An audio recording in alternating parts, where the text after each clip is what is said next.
In this video, Newt and I are going to show you a few things about our Brent Graef halters. Now I'll show you how you might adjust the size of the nose band if you needed to make it a little bit bigger or a little bit smaller to fit your horse. First thing I would do is take a clip or a rope or something, and put it through this tie loop. And you'll understand why I'm doing that in just a minute here. You'll figure out what size you need your nose band to be. You might put it on your horse, take a magic marker and mark on here if you need that nose band to be a little bit smaller, so you know where your adjustment is. Then from this knot, you can take and just push the two ends towards each other. You can see it loosens the knot. Then feed that rope through, and any rope that you feed through out of the nose band comes into these bottom tie loops.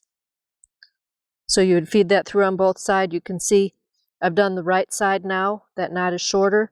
The left side, I would want to feed it down the same amount so that knot is even and your halter stays symmetrical.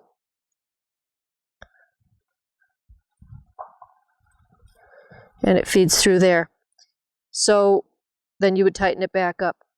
Now after you've had your halter for a while, this knot is going to tighten up. It's going to get gummed full of dirt, and as the weather changes, it gets wet and dry and hot and cold.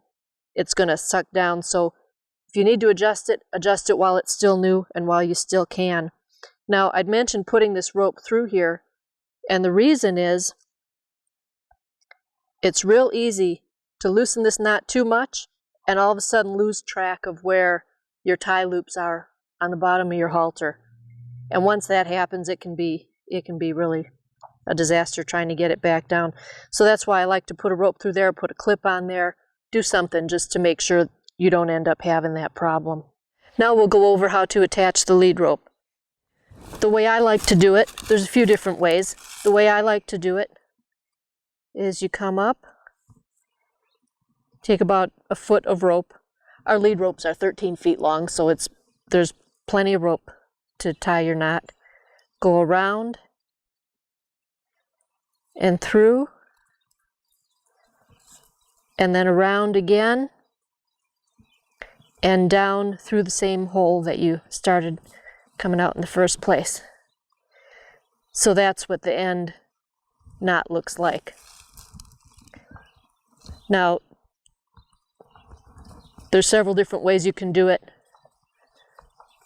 Some people feed it through like that and then just do one loop. Some people like to do it this way. There's nothing wrong with that either. But again, I'll show you the way that I like to do it. Come up from the bottom, around, and then around again, and poke it back out so it's facing away from the horse.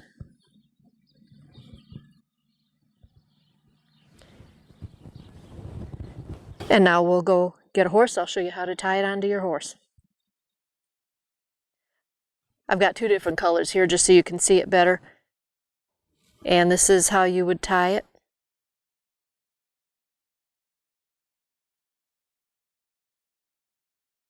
So it'll look like that. One of the common mistakes people make is that they'll tie it up here. It should be tied around this loop instead of up here. Tying it up on top, sometimes it'll tighten down to the point where you can't hardly get it off, and sometimes it'll untie itself. It's just not it doesn't have a steady base to be tied onto. So if you're tying it, you want to tie it around this loop end like that.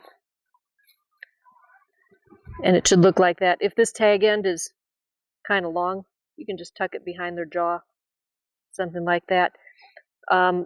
Over here we have labels. If you order a custom size meaning anything other than a regular horse, we've got full, weanling, yearling, pony, Arab, warm blood, draft.